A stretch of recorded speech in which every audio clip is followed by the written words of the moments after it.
அன்பே ஆடை கொடு என அனுதினம் அள்ளிச் சூடிவிடு.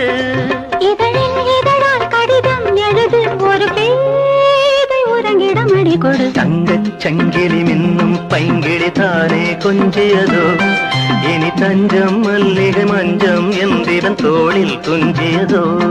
மலர் மாலை தலையணையாய் சுகமே பொதுவாய் பொதுவாய் அமுதம் மெதுவாய் பருகியபடி தங்கச் சங்கிலி மின்னும் பைங்கிளி தானே கொஞ்சியதோ இனி தஞ்சம் மல்லிகை மஞ்சம் என்றிவன் தோளில் துஞ்சியதோ.